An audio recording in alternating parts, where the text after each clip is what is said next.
My name is Boots Yotina Garcia. I'm the founding chairperson and president of the Philippine Women's Economic Network, and also which is also an international partner of Global Summit of Women. So it's my pleasure to moderate today's panel on the topic financial planning and investment strategies for women is very important and timely. Various studies consistently noted the challenges faced by women in terms of financial literacy and management, balancing both personal and business finances, which affects their personal and professional development, including investment and retirement planning. The gender gap in financial literacy remains a major concern in many countries in today's modern society. A survey by the OECD in 2020 showed that men possess higher financial literacy and economic investments compared to women, which impedes on the ability of women to achieve financial autonomy and economic independence. This persistent gender gap in financial literacy is concerning, considering that females generally tend to live longer than their male counterparts. And if women tend to live longer than men, where the average life expectancy is 33.8 years for women versus 68.4 years for men, according to the study of Our World in Data in 2021, I think we can all agree that it becomes imperative for women to be more proactive in financial planning and investment strategies for retirement, savings, living expenses, healthcare costs, and other potential long-term care needs.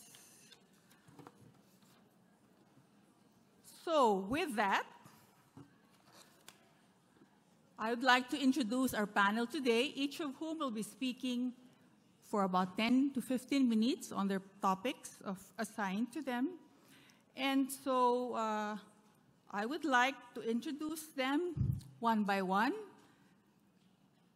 or rather one at a time, after which I will request them to say a few their presentation.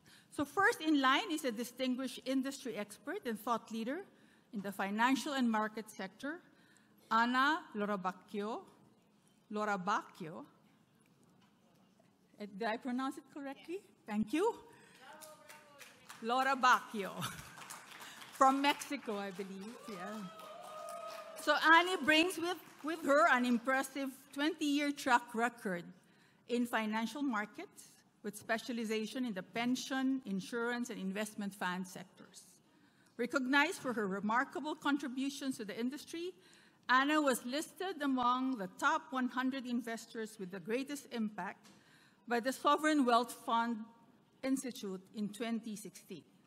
So please join me in welcoming Ana Lorabacchio, Director of Institutional Wealth and Corporate Business at Principal Mexico.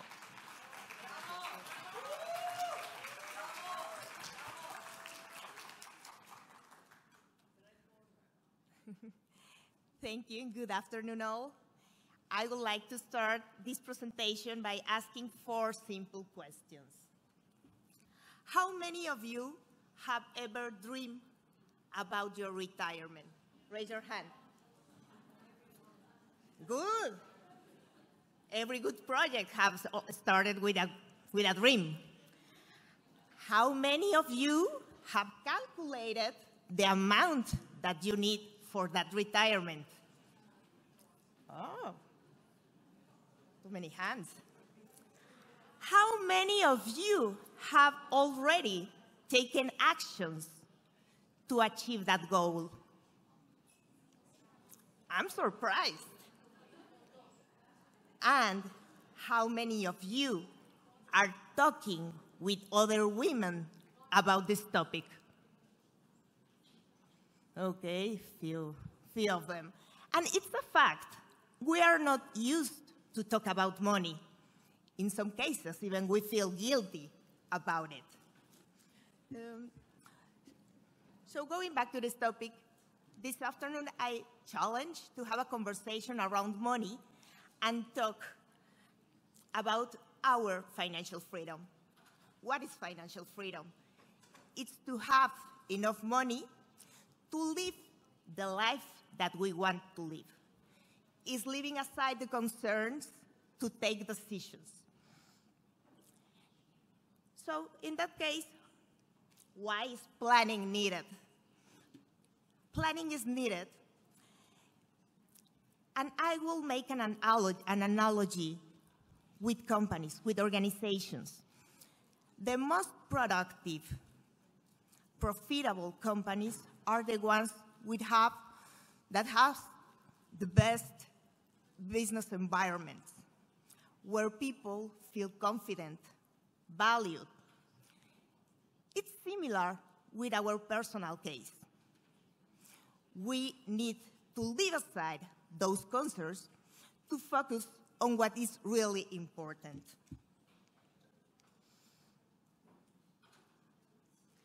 Let's allow us to be part of that percentage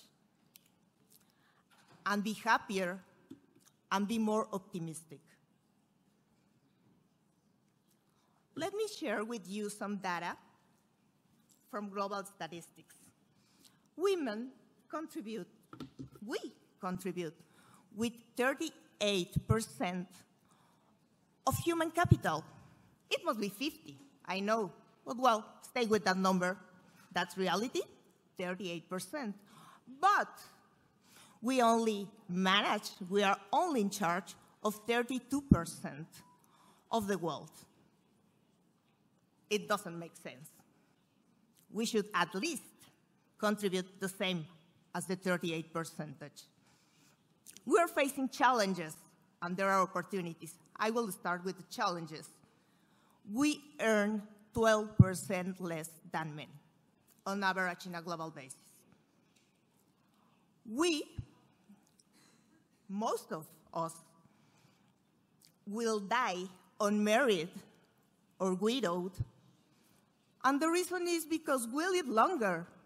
On average, we live 6 years more than men.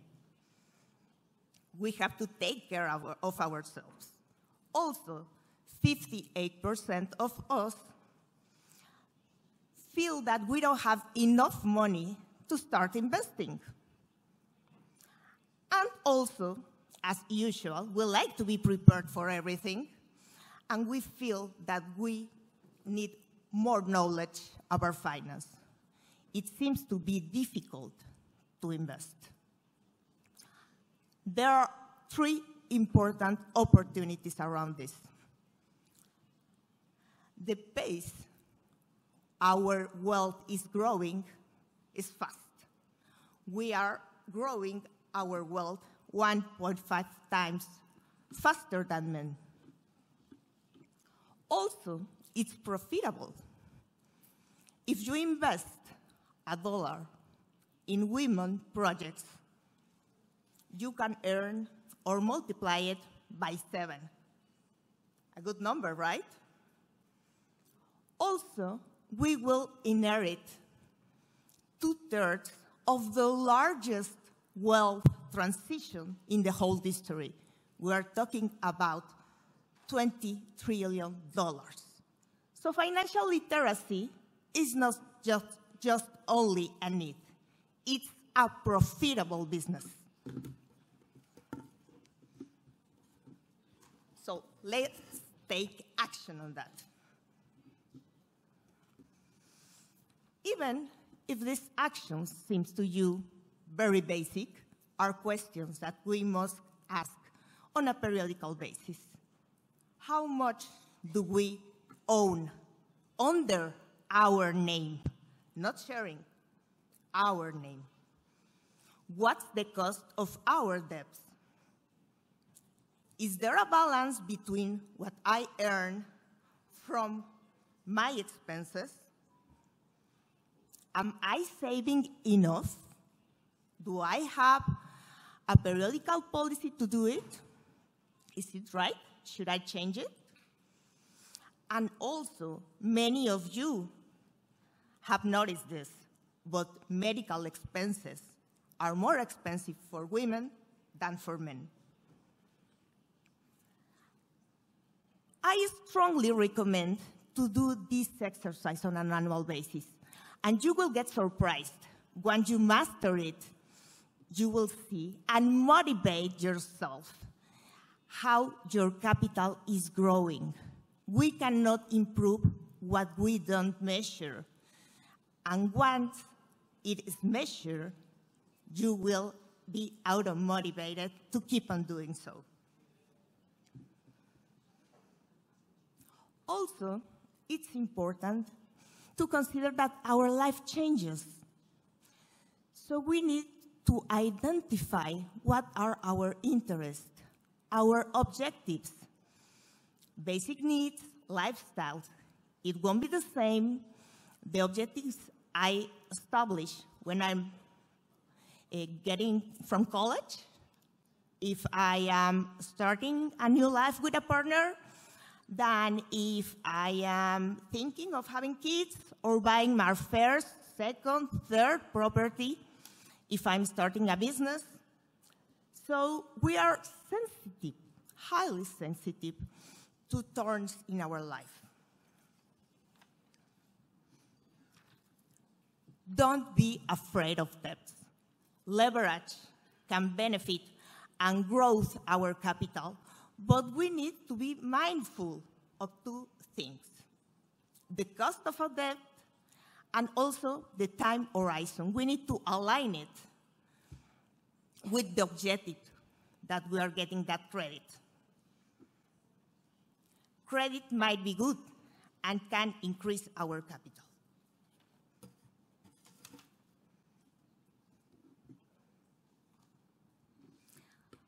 Legal issues. Aren't we talking about financials? Why legal? Well, it's more important than we think. We need to set under our name at least a banking or saving account, the credit to generate a track record, also our investment portfolio covering our personal and actual needs. Set the beneficiaries. Who will inherit our properties, our wealth? It's good to talk about it, but not only talk about it. Let it written on a legal document. Wish the best, as usual, but be prepared for the worst.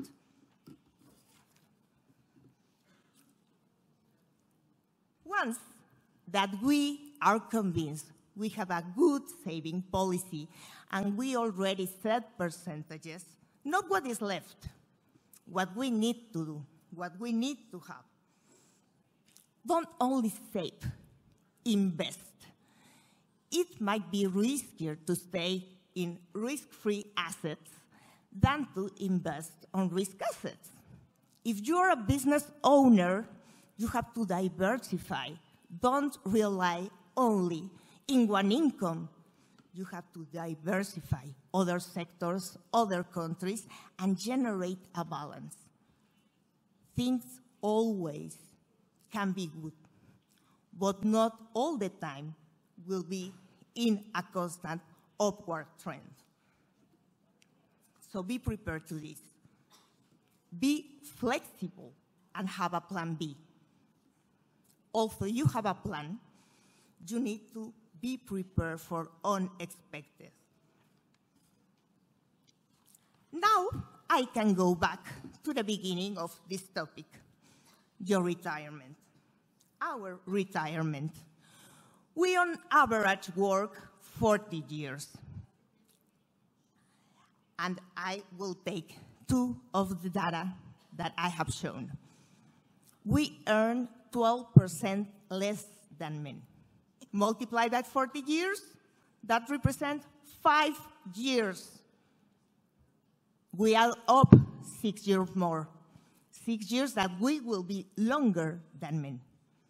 We have almost a total around 11 years of income that we need to generate more to have the same lifestyle that if we were men.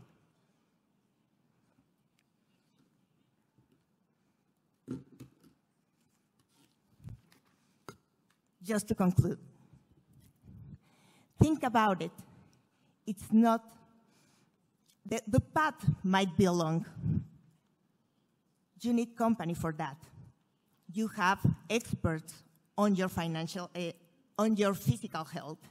You have experts to accompany you on your emotional health, but you need also an expert, an advisor to go with you and guide you with your financial health.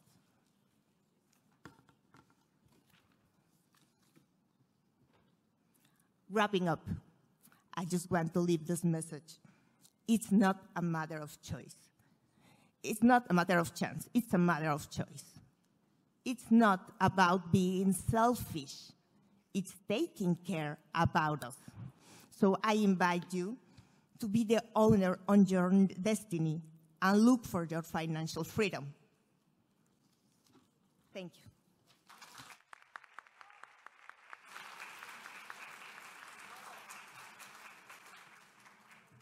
Thank you, Ana. And I think two key messages that I picked up from her talk was really one, although there were several, of course, it's important to know the money you need to have the life that you want. And that requires us to plan our wealth, our finances, as well as monitor and keep track of how they are growing or not growing in relation to the kind of money that we want to have. So thank you very much, Ana. Okay, coming up next is another woman with extensive experience in corporate governance and finance, as well as a trailblazer in the banking and legal sector, Alicia Munoz Lombardia. Welcome, Alicia. Alicia's roles as Deputy Secretary of the Board of Santander Spain and an expert in corporate governance, company law, finance and banking, as well as her extensive experience in sustainability, can surely give us valuable insights about the challenges and opportunities women face, both in the context of personal and business finance. So may we all please welcome Alicia Munoz Lombardia.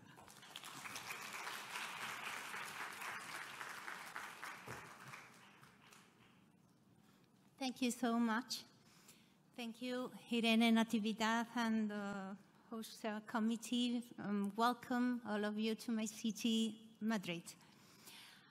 First of all, I would like to start by pointing out that for a long time, women have not been taking responsibility for their personal finances. And this is having consequences for our not only personal, but also professional field. In Spain, until 1981, a woman could not open an account without the consent of her husband, and in most cases was the second holder. This fact has led banks to traditionally target men. When Santander, we realized we took measures, and from then we went both to the first and the second started. Because in addition, as Ana said, we must not forget that 80% of the decisions to purchase the home are made by women. Just a brief refer to female entrepreneurship. In Spain, only 20% of entrepreneurs are women, a percentage significantly higher than the Europe average, 70%, and the rest of the world presents very similar figures. USA, 21%, Latin America, 24%, Asia Pacific, and by sectors, health, education, and green sector are those who are most highly represented by women. We need to talk about money. That's for sure, as Ana said. And we have to look the reasons for this low representation. First of all, lack of female reference in the world of entrepreneurship. To this end, public policies must create powerful networks of women entrepreneurs and support female entrepreneurs.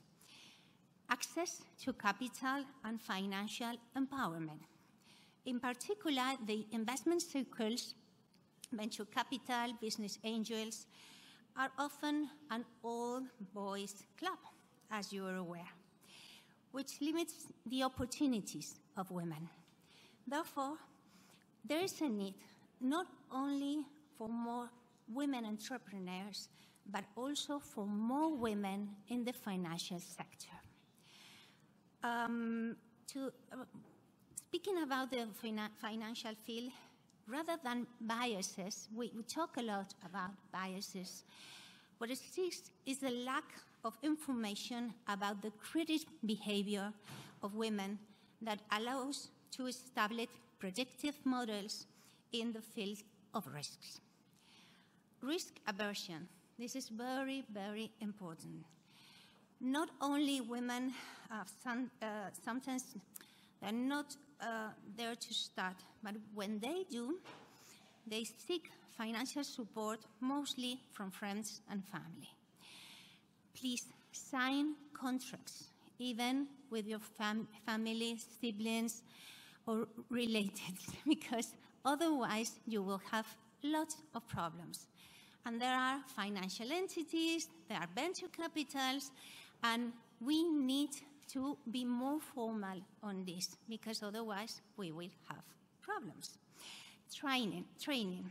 Well, although in Spain, the women entrepreneurs are more highly educated than male, we need to promote programs in the university, platforms and training tools in entrepreneurship aimed to women. But rather than mentoring, we need capital. That's for sure. Regulatory barriers and lack of incentives. In Spain, we have the startup law that has been a significant advance. Carmen Artigas will be here tomorrow, and she will promote this law. Well, promote tax deductions, less bureaucracy, but it's not enough. We need to continue promoting measures of all kinds to encourage the creation of companies. The truth is that we are missing a huge opportunity, as several studies have concluded that companies founded by women generate a higher return and have more talent attraction than those promoted by male. And this suggests that women, we have more efficient and cost-effective approaches to entrepreneurship and investment. Also, let's say that entrepreneurship is a lever to facilitate conciliation and self-employment and promotes high-quality employment by looking for specialized professionals with very specific characteristics, which ultimately improves the competitiveness and the growth of a country. We are speaking a lot about growth, about competitiveness, so this is something that we have to take on account. Financial education. Well, let's say that we at Santander are firmly committed to the process of people and companies. We have been supporting education, employability, and entrepreneurship for more than 27 years. We have investment more than 2.3 billion euros in collaboration with more than 1,200 universities in 26 countries and supported more than 1.5 million people and companies. Why we are so involved in financial education? This is the core of our responsible banking strategy, because we aim to make economic concepts easier to understand, reduce asymmetric information between customers and financial service providers, protect the more vulnerable through special taxes, and promote market stability. We should start with financial education at the very early age, through values and with responsible use of the money, and continue through our life cycle. As Larry Fink in his letter, he started speaking about retirement, how the parents could have a good retirement because make good investments. And this is not only in the personal, but also to make business. In emerging markets, as you're aware, microcredits are one of the levers of achieve financial inclusion. And there are other business models, such as fintechs, or issues of gender bonds. And of course, we have a lot of banks in LATAM, which is the region that issues the most important gender bonds. Well, coming back to the financial support to entrepreneurs, getting funding for women entrepreneurs can be obviously a challenge, but there are several options available for you to explore. Here are some ideas. Government programs and grants.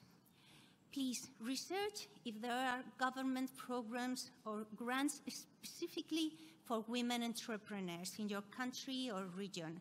Many governments offer funds to encourage female entrepreneurship. You can check website or government agencies or contact local women entrepreneur support organizations for more information. Don't be isolated. Local entrepreneur support organizations and networks are there for you, for support women entrepreneurs. These organizations can provide resources, advice, and connections to investors or financial institutions that are interested in supporting women-led projects. Crowdfunding. Crowdfunding is a popular form of financing in which money is solicited, as you're aware, through online platforms, usually in exchange for products, service, or rewards. You can create a crowdfunding campaign to present your business idea and attract investors interested in backing women-led projects. Angel investors. I'm a proud angel investor. As you are also aware, are individuals or groups who invest their own money into entrepreneurial projects in exchange for a stake in the company or a future profit.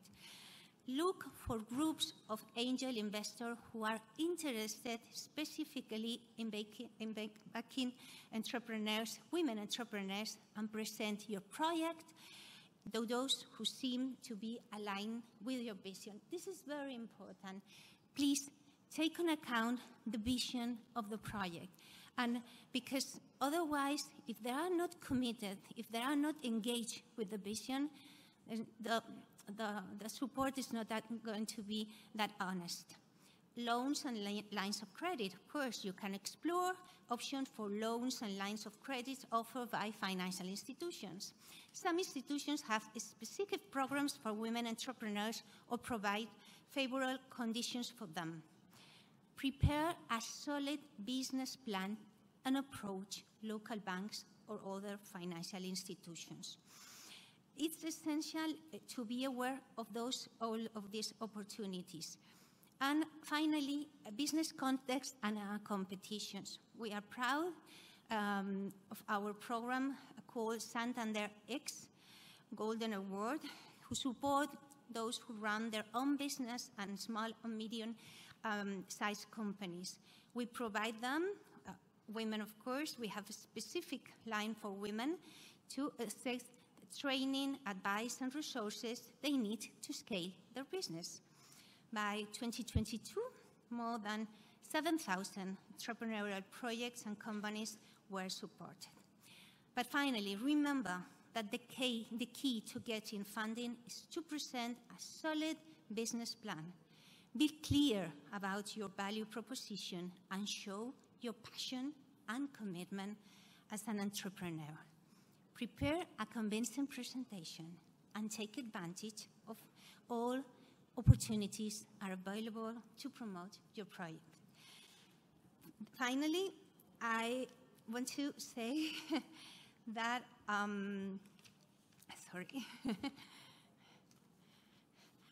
congratulations to all the women entrepreneurs who are here today, and I congratulate all of you for the courage in entrepreneurship, wishing you much success. Thank you so much.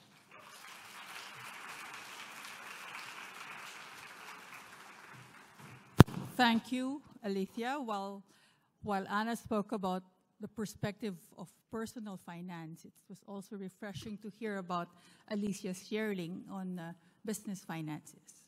So last but not the least, we are privileged to have Mary McKenna, an angel investor and co-founder of Awaken Hub.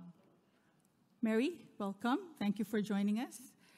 So Mary's journey from a corporate accountant, just like me, to an angel investor symbolizes the essence of the entrepreneurial spirit and investment acumen.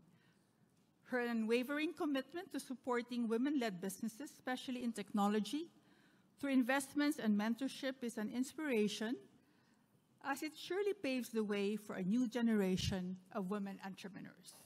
So let us all welcome Mary for her sharing.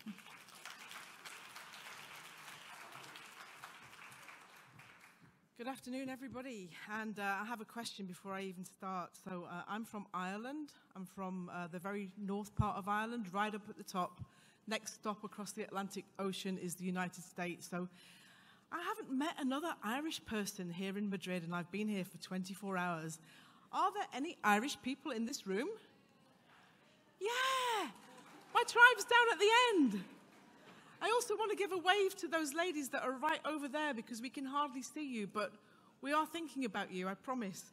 So good afternoon, and thank you very much to Irene and to the host committee for inviting me here today. I'm very pleased to be in Madrid, very pleased to meet you all, hoping to chat with everybody tonight at the gala dinner. And I'm going to try and pick up on some of the themes that Alicia and Anna have talked about earlier in their presentations. I'm just going to see if I can work out how this little boyo works first. Alicia? Anna? How do I take this? And I'm going to start because I'm not a typical speaker here today, I suppose. I don't have a corporate career to bring to you. I'm an entrepreneur, and so I really took a lot of inspiration from listening to the three entrepreneurs that we heard from earlier. I thought it was fantastic to hear from them and to hear about the struggles and the challenges that they've experienced, but also to see the fantastic success that they're able to bring. So I'm going to tell you a little bit about myself, which is perhaps a bit selfish, but I'm an exited technology entrepreneur. There's nothing at all, not one single thing that is special about me, but I am unusual. I don't meet that many other women that have started and sold a tech business. There just aren't that many out there. So that's why I get up on the stage and do things that scare the life out of me, like talking to all of you today, you know, because it's important that women do this, because you're all role models for other people, and you know that. But I also do a few other things. So the bottom photograph there, I'm an entrepreneur in residence at my local girls' school in Northern Ireland. There are 1,000 girls that go to that school aged between 11 and 18. And I really think it's part of our mission as entrepreneurs to be visible to students and school children about the future careers that they could have in STEM, because quite frankly, their teachers and their parents are not in a position where they can really properly advise the children and the teenagers. So if you are able to do that, I implore you to spend time in your local schools talking to people. The middle photo, I'm entrepreneur in residence as well at the University of Oxford, which is a great thing to do, but not as important as being in the schools. Being in the schools is far more important. And then the top one is the thing that I'm most proud of and what I would like to talk about today, is along with three of my friends, 4 years ago, we started a social enterprise in Ireland called Awaken Hub, and it's a community for women founders. And we've been going along, and it's been going great guns. We've delivered an accelerator for brand new women women entrepreneurs, which later this month, the third cohort will graduate through. And that will be 120 women will have been through our program that started with nothing at all and are now investable entrepreneurs, which is brilliant, I think. But the thing I'd like to talk to you about today picks up on something that Anna talked about in her presentation, where she said that 58% of women don't invest because they don't feel as if they've got enough money. And she also said that 65% of women don't invest because they don't understand investment. So 8 months ago, we started a brand new angel syndicate in Ireland. And the angel syndicate is women-led. It's not exclusively women because we believe that men are part of that journey towards getting greater parity with women. But it is women-led, and the reason that we've done this is because there was such a small number of women investors in Ireland that when women were raising money for their businesses, they never got another woman to invest. All of their investors were men. And when the men invested their money, they also took a seat on the board, and they also started telling the women how they thought their business should grow. And so we think it's a good thing if we bring more women in. But there are more reasons than that to do this. I'm also putting this one up for the founders in the room. Put your hand up if you're a founder, please. Any founders down at the end? Yeah. So one of the other programs that I'm running at the moment is this one. It's a program for women founders in Europe who have got a deep tech business. It's a program that's funded by the EU, and you can get €75,000 in grant, and it's open at the moment. So if you're a deep tech founder, I would urge you to invest. If you're not a deep tech founder, please tell the women that you know who are. Oh, and finally, I forgot to say this. I received an MBE from Her Majesty the Queen. 10 years ago, I was one of the first people to receive an honour for being a digital entrepreneur. Who knew? Hey, that's nice.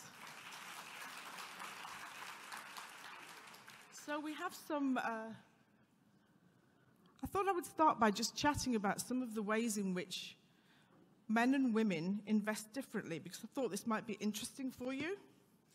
So there are 4 main differences between how men and women invest. And this links into what Alicia and Anna have been talking about earlier. So all of you know that there are 5 main challenges that women have during their lives. They need flexible careers. They face a gender pay gap. They live longer than men. They need to have flexible working facilities. They need to take maternity leave. And then finally, the one that's the real kicker is we're actually more risk-averse than men. It's just built into our nature. And therefore, we take more care about how we invest our money. And sometimes that can hold us back. So that's one difference. The second difference is that women make investment decisions based on information and facts. They do not go with gut feel. They invest when they can see, really, they have proper data about a product and about a market and about what the opportunity is. This is important. The third thing is that millennial women are much more financially savvy than my generation is, for sure. I've got a couple of stats here. Like younger women, 70% of women who were born between 1980 and 1995 said that they take the lead in all financial decisions. The comparator is with the baby boomers, that's 40%. And even when those women marry, 66% of them still say that they take the lead on financial decisions. And that's really important. And the other one, which many of you in the room will be aware of, is that cultural differences really do play a part in how the difference between how men and women invest. And we heard earlier about how women used to have to seek permission from their husband to open a bank account here in Spain. I work with some women in Lebanon, and the entrepreneurs there can't even open a business bank account without taking their father or their brother or their husband to the bank. And that's happening today, so these things still exist.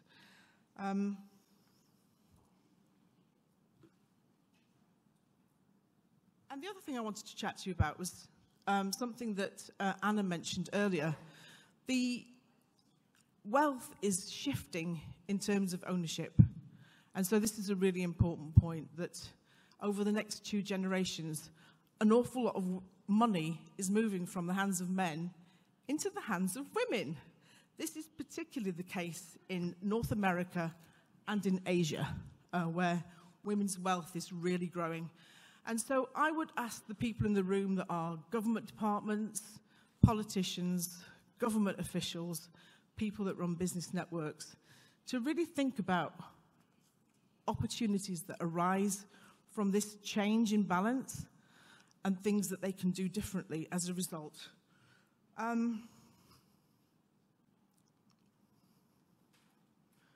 Yeah, I mean, women are changing, and those younger women are a lot more economically independent than my generation was, and they are going to change things.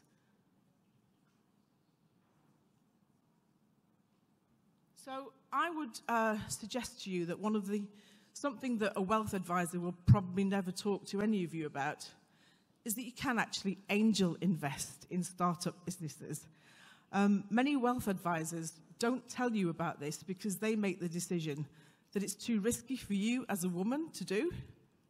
So they take that choice away from you. They just don't tell you about this as an asset class that you can include in your portfolio.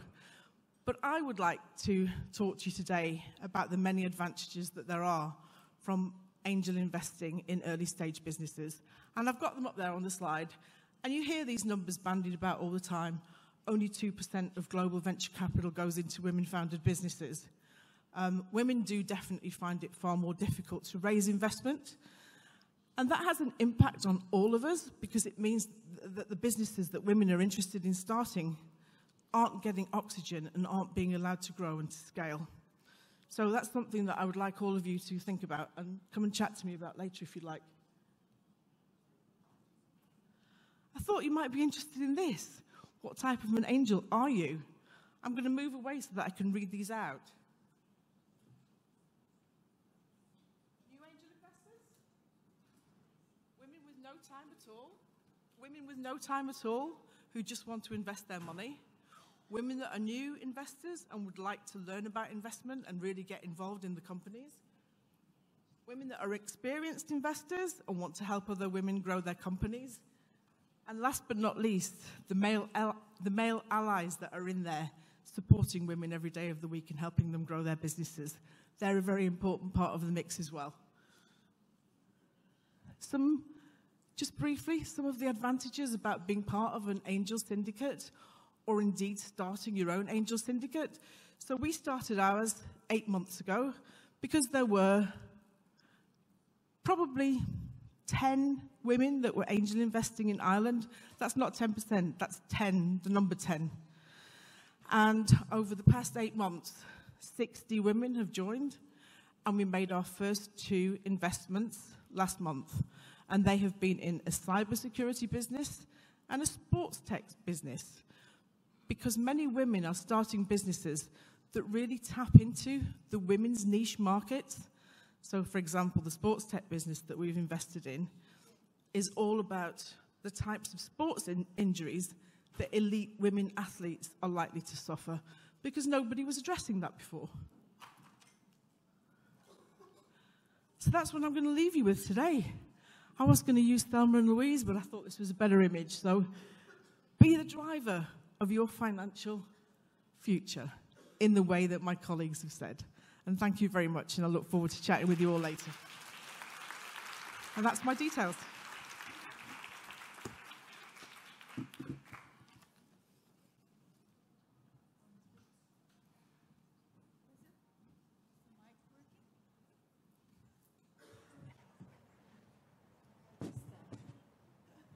I'll just use the mic here. But I'd just like to mention that typically when we talk about investment options, in our minds are equities, stock market, bonds, fixed income, but or invest in our own businesses. But this is another option, which is really investing in other people's businesses. So which is another interesting consideration. So with all the presentations now done, I'm going to ask some questions of the panelists, and at some point also invite questions from the audience. I'm sure many of you have questions. So let me start off with this question. From your own perspective, we are often called, well, the keeper of the purse, the financial manager of the household, and often prioritize family, financial stability. And in the process, we struggle with managing our own personal and business finances. So from what each of you have experienced as an angel investor, a financial institution, and an investor herself, what would have you observed, or what do you think are the key considerations or best practices for women to manage or address this sometimes burden of financial responsibilities that they have to assume? So, in the order that you made the presentation, it's fine. Thank you. In my case, I think it's really simple what is needed. We need to separate our wealth from the wealth of our business.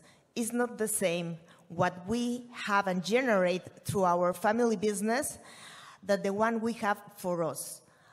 The firm value or their enterprise value is only part of our wealth. So we need to be clear on that. And once we have our own personal financial statement, we have to be transparent with the rest of our family. What's the situation? What are the earnings? What are the expenses? And what is each one of the family in charge? So that's only transparency and clearness. So don't mix them. Don't mix finance, personal finance or family finance with business finance. Alicia? Hello, yes. First of all, I would say that we need to put our financial the top of our priorities. It's not in our priorities. We are more dedicated to work, family, and all these things. We need to manage our financial situation, seek information from the financial entities, know which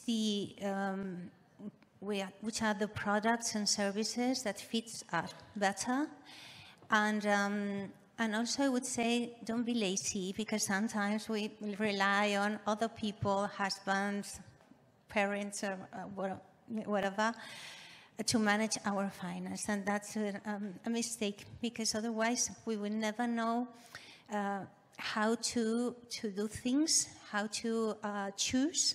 There's a lot of products and services available in different financial entities that probably will fit our needs. So take your own responsibility and be aware about your financial situation.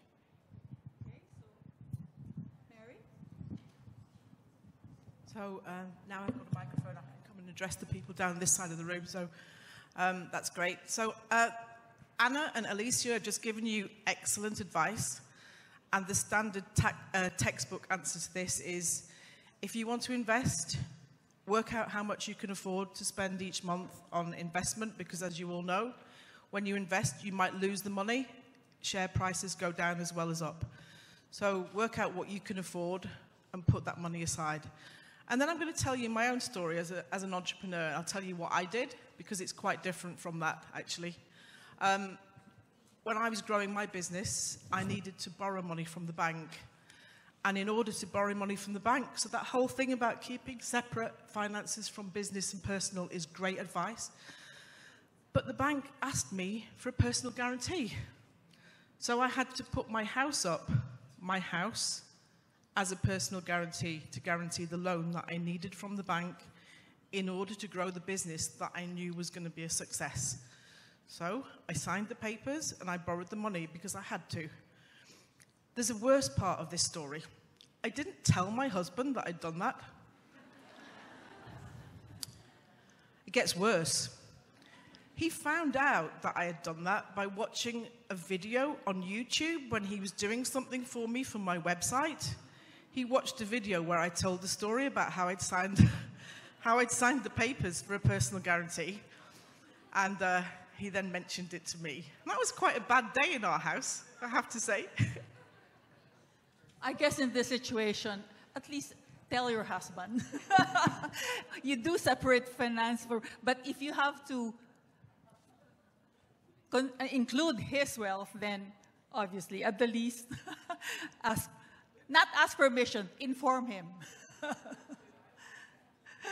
Okay, so let me now ask some questions of each of you.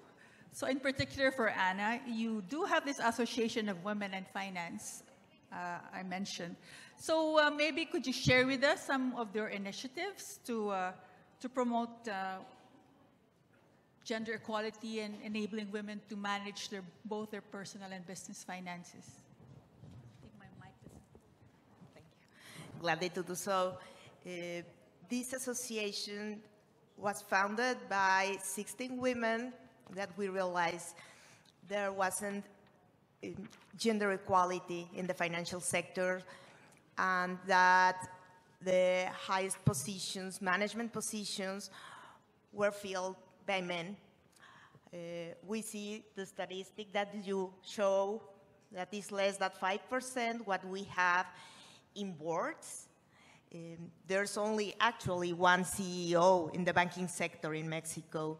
So there's not lack of talent, I would like to emphasize that, is only lack of opportunities that we are experiencing.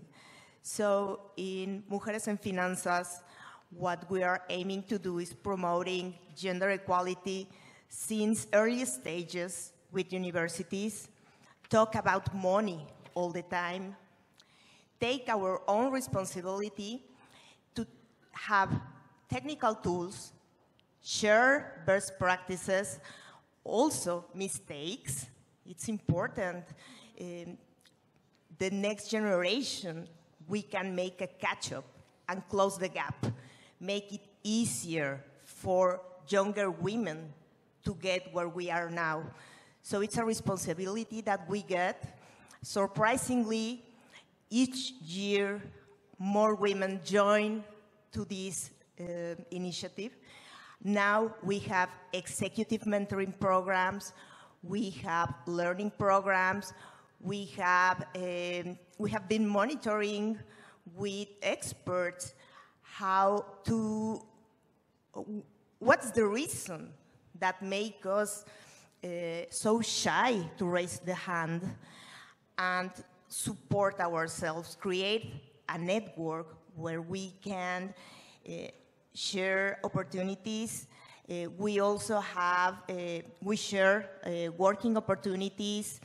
We have a list of experts that we share with the companies for boards, with angel investors, with nonprofit organizations, and we have a lot of allies to work in inclusive working environments.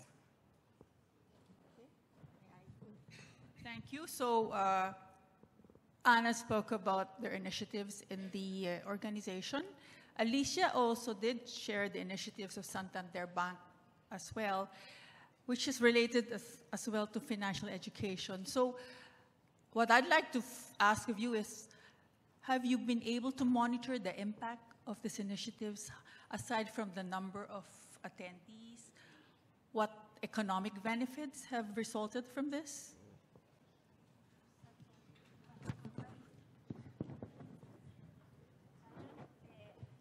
I don't have here the exact information. It's on the annual report of the bank, which is in our website.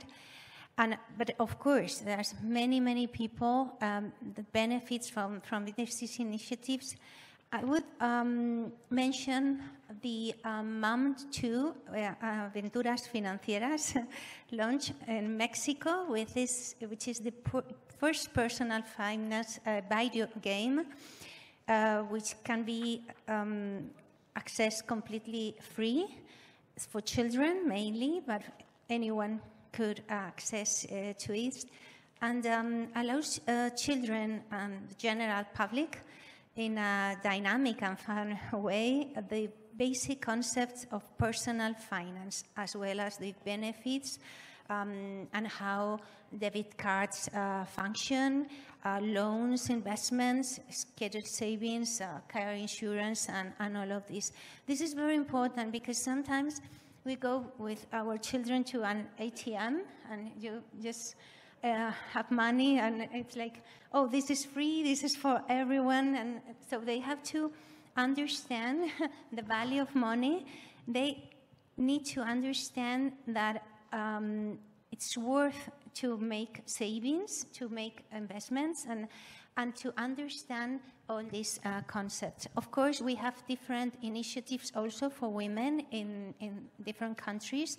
For example, Tulio, which is for women entrepreneurs, and also, well, here's Maite, which is our the head of our women in banking here in Spain, and Santander Women Network.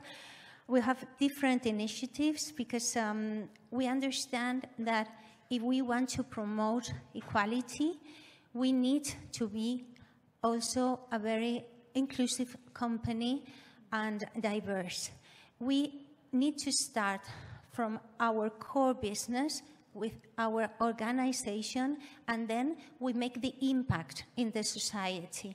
But first of all, we need to work on us, make us more diverse, more inclusive, more fair, like our chairwoman says, Ana Botín, simple, personal, and fair. And once we have made that, we can make this impact in the society. So thank you. So this is an example of walking the talk, and coming from an organization which is also headed by a female, and I understand quite a number of senior leaders as well in the bank, female bank. So Mary. Yes, Boots. Okay. So as an angel investor, can you share with us some of the challenges and successes you've encountered in supporting women-led businesses through your Awaken Hub? Yeah, I might talk about Awaken Hub, I think. So I mentioned to you that we've run 3 cohorts of our accelerator, which we called She Generate, and 120 women have graduated. But I have to say that a number more than 120 started the programs and didn't stay with it, because the truth and the honest answer to you all is that startup life is very much harder than maybe people think it's going to be. I'm looking at Tiffany over there because we had a conversation about this earlier. But, you know, the whole thing about starting a business and growing it and being an overnight success and all those things that you hear about in the media have been really glamorized by celebrity involvement, and people think it's maybe a lot easier than it really is. And for women, there are a lot of challenges in terms of managing their family lives and all of the other things that we as women have to do. So we sort of see those not as failures, but as sort of a partial success, because those women had an idea, they went to the accelerator, they tried it out, and they just realized that now wasn't the right time for them to do that, because they weren't stupid enough to go to the bank and borrow money without telling the husband, you know. So they've not said that they're never going to do it, they've just put it on a long finger and they'll come back to it later. So that's a challenge. Second challenge is we set ourselves up as a social enterprise. So all of us that are doing this, we do it out of passion and out of love. We have day jobs as well, and we do this in our spare time. It's very difficult to persuade government agencies to fund social enterprises to do this type of work, because often they think that they're already doing it. But the truth, again, is that entrepreneurs bring different experiences to the table in terms of an accelerator than if it's run by a government agency. And other entrepreneurs will believe you if you're an entrepreneur more than they're going to believe a civil servant. And that's not meant as an offence to anybody in the room that is a civil servant, because you do great work.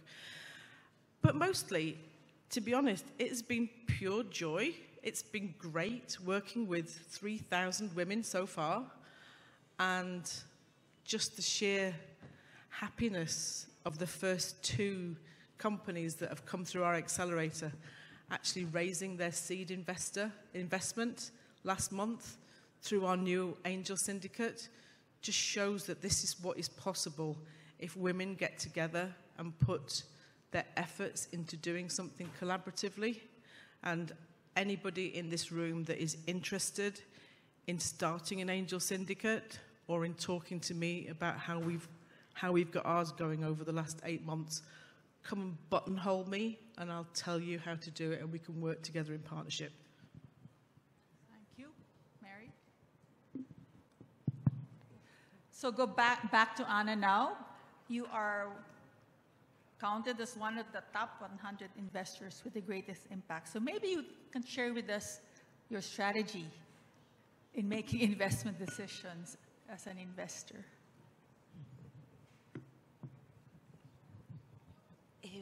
Yes, it was a great experience that year.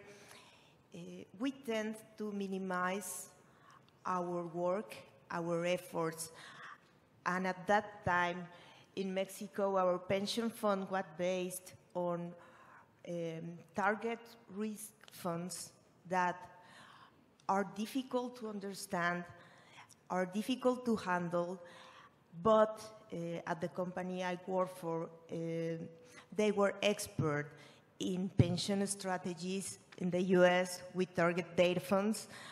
And I started a conversation jointly with men of the industry. We generate a group to start conversations with the regulator.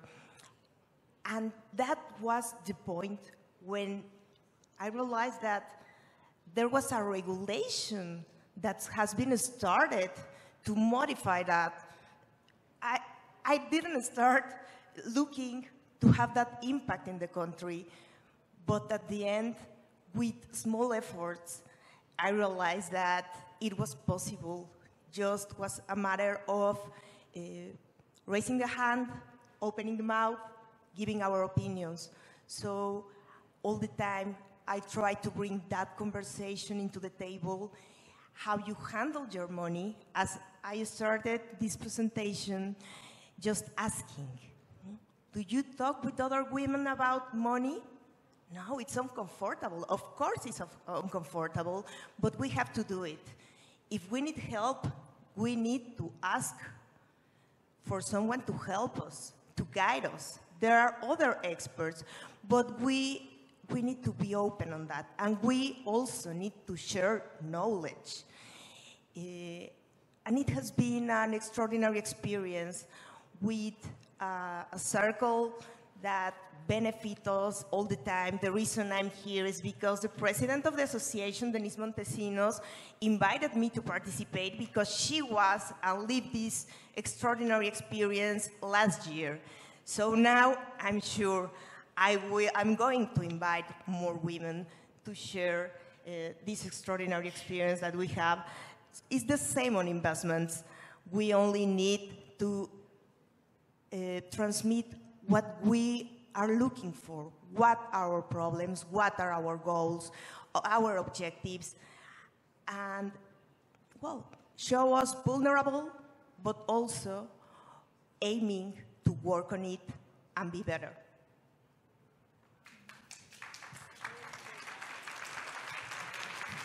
So would you think the same investment strategies could apply to our own personal finances? I cannot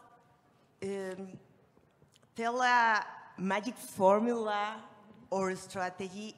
It's just personal. And that's a common question I receive all the time. Where should I invest? Which is the asset that give me more return?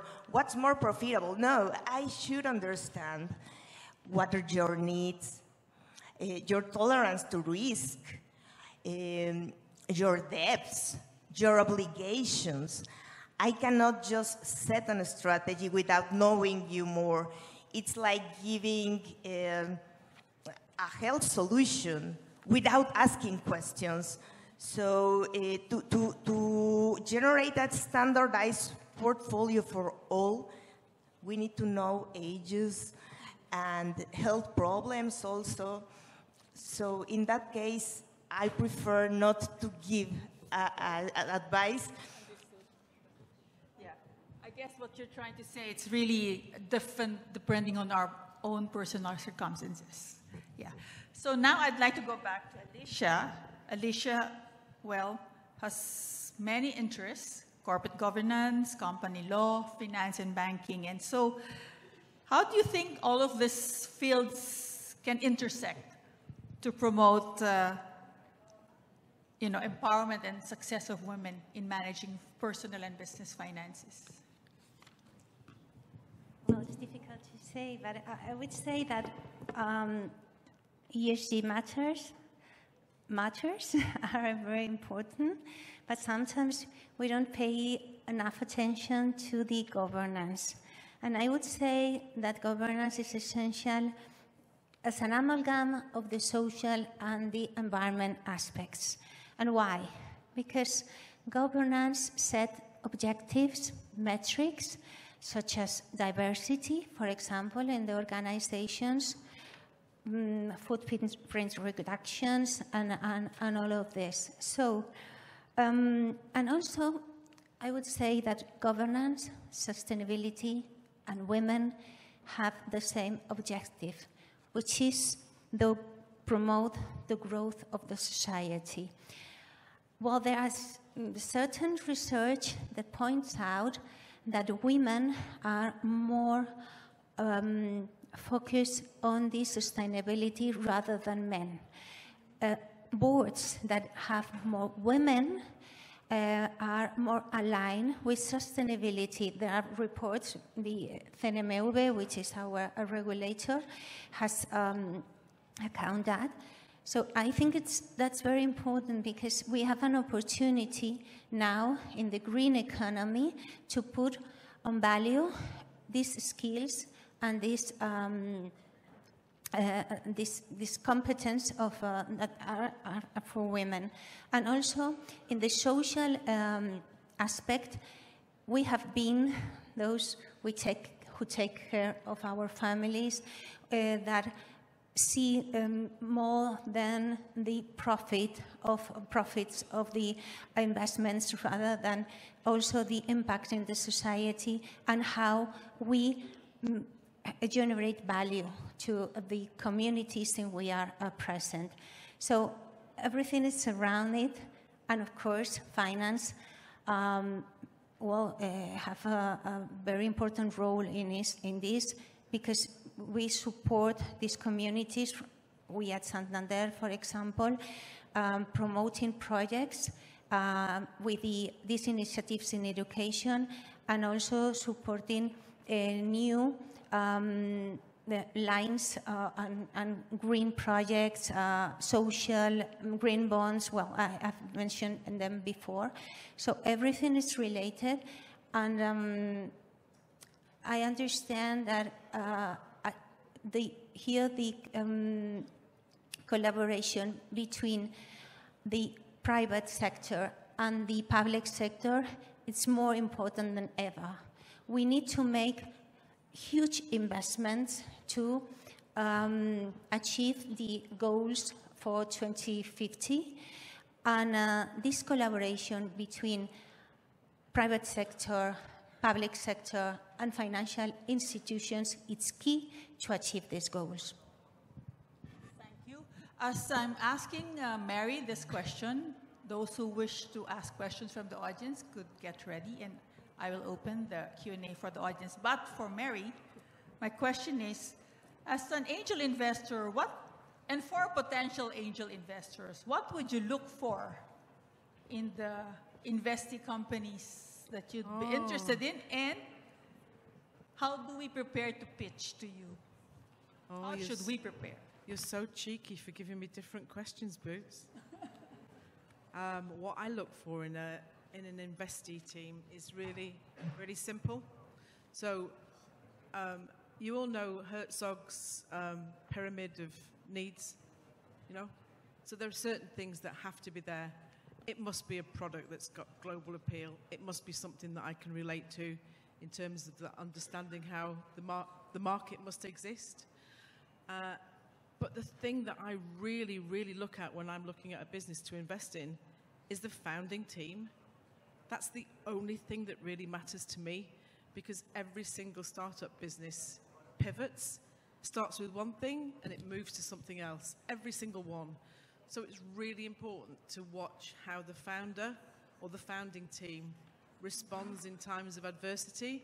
You know, when a new competitor comes out of the woodwork, or when something happens that they didn't expect, how they react to that and how they bring the company through hard times and take it forward. So I'm going to look at a company for maybe 12 months before I invest my money in them. I want to see them through good times and through bad. And also, I know that when I invest as an angel investor, that could be for 4 years, it could be for 6 years, it could be for 8 years before I get my money back out of that business.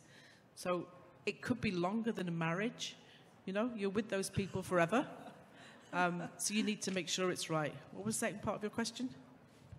Yes, I think so. What was the second part? The second question, how should we prepare to pitch to you? Oh, How should we entice you to invest? It's very important that you take your investment pitching very seriously, and also that you tailor it towards the nationality of your potential investors. So, for example, an investment pitch in London would be quite different from one that you might do in New York. And you need to take some advice about preparing for your pitches, and you need to be pitch ready in the same way as you would be for preparing for going on stage in a Broadway musical. You need to be tap dance ready and pitch perfect. Okay, thank you. So do I see any raised hands for questions? And if, as you ask your question, please identify yourself and the country you come from, and to whom you would like to address the question. Yes, thank you very much. First of all, I'm an investment advisor to millionaires in the United States. I live in Oklahoma, and I sit on a board of a $100 billion firm as an advisor that help women in particular, which I really love. So at first I want to say thank you for having this forum, because it is so critical that what we find is, and I've got a couple quick questions, but we find that women investors, entrepreneurs, which that's my passion and who I speak to across the country, is the fact that we don't invest in anything but our companies. And we find that that's a big problem, that they invest in their companies and then don't. So I've really been addressing that with entrepreneurs to be sure that they understand how easy it is and how important it is. So I appreciate you all really stressing that point again and again. Diversification is critical. So you take the money that you have invested in your company, but you come over here and you focus on yourself, because we've seen so many times if a business fails that it's the entrepreneur. The question I have for Mary in particular, and do you all have this study? We had a study that shows that, look at this room, 90% of the women in this room will manage their own money by themselves due to either a divorce or a loss of a spouse, or they never married, but for them and their children. So personal finance, we can run a business and we're very successful and we understand the balance sheets there, but it's the personal that we need to focus on. And those of us in the industry find that kind of shocking. But it is, 90% of you will be managing your own money. So thank you again, it's very super important. Mary, I do have a question, and maybe you said this and I just missed it. You said that you started with a very small group of angel investors, and that I would like to know what is the dollar amount to start an investor program. Because as an advisor too, you said something about advisors don't bring up alternatives. We call that alternative investing, and I do that. So I have clients that invest in wineries and in small businesses across the board as well, but it's a very select client. So thank you for the question, and I will give you the 20 euros that I owe you later on in the day. But you can invest in our syndicate from $2,000, 2,000 euros, Wow. £2,000, because we wanted to make it affordable for women founders Yes. as well as investors, because like many of you in this room, I spend a lot of my time helping women raise investment. And a lot of that is because they don't understand investment.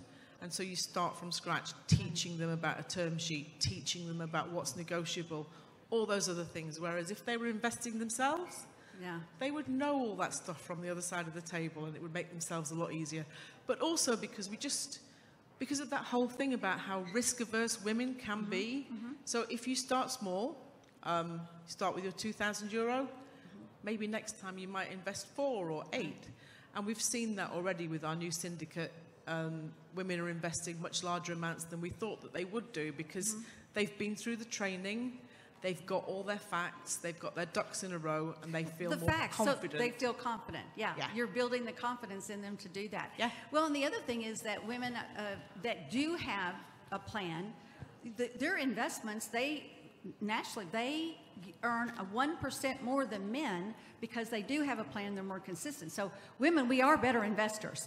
So thank you again, And ladies. We appreciate it. Just before we finish, the other side of that is, if you invest your money into a business that's started by a woman or a woman founding team, you're likely to get back twice as much money as if you'd invested in a business started by a man.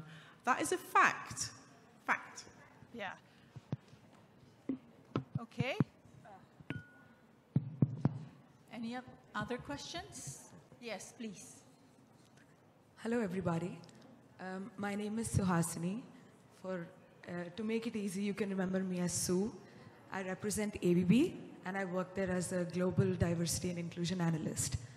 My question is twofold, really. One that everybody in the panel could answer. And first of all, thank you so much for such an insightful session. Very, very helpful and empowering. The first part of the question is, how has your journey been in terms of your relationship with risk?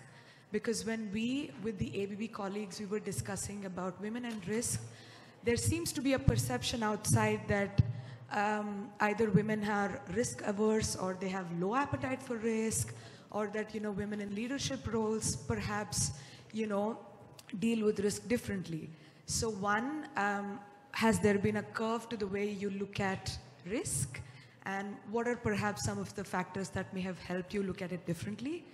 Second part of the question is to you, Mary, specifically, in your experience of having mentored, coached, and having interacted with so many women entrepreneurs, in your first-hand experience with having interacted with them, do you believe, or what did you see in terms of their risk appetite?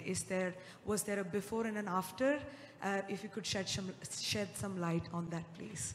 Thank you very much. So if I may ask Anna first. Yes, I would like to answer the risk part.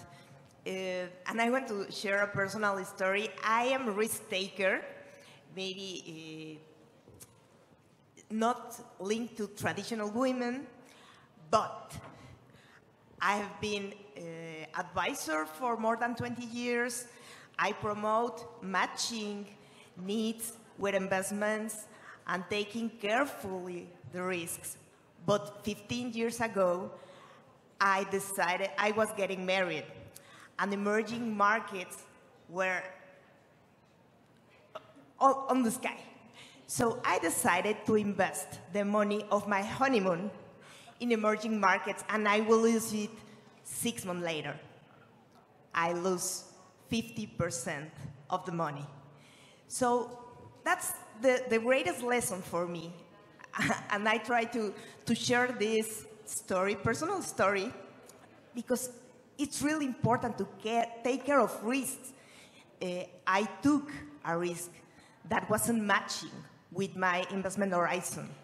So when I tell people that this is important, they don't really care. But when I share the story, it's on their heads. So be careful with risks.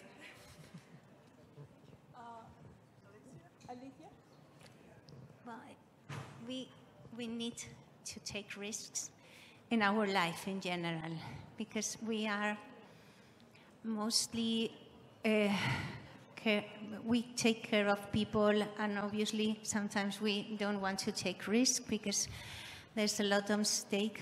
But if we don't take risks in our life, we never reach our goals, our dreams, and our objectives.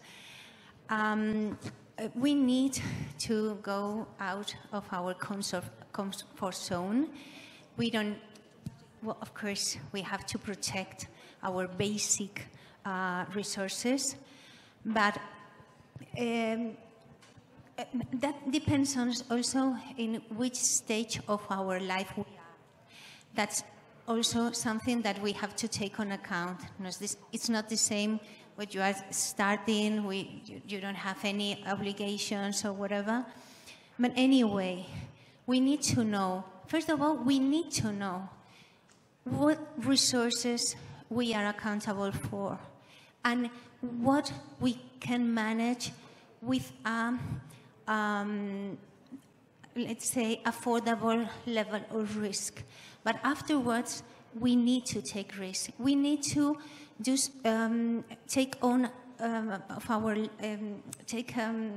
empower our life, and also I've been taking risk for my whole life. I've been working for Santander for more than 30 years, but once a new opportunity rose up, I took it. Even if I don't have all the skills, of the competence, of the experience. But that's the way to promote in an organization, to take important decisions, to make value, and to make you influent. Anyway, it's what we are here today. We need to be in the top management positions of our organizations. We need to take advantage of all the talent we have, because otherwise, and that makes that, and we have to take risk. Otherwise, it's impossible. Mary, any views? Oh, I've got views, yeah. So this whole thing about risk has arisen out of myths around women and men. Women and men, as per my slide, have a different approach to investment. Women, it's not a means to an end. It's not just about money. It's about a lot of other motivations. But also, women like to have data, and they like to be comfortable, and they like to have all the information that they need to make decisions. That's the first part. Second thing, in terms of myself, I invest in early stage pre-revenue companies. It's the riskiest part of the investment spectrum. Why do I do that? Because I've been in their shoes. So, Okay, yeah, good answer, Mary.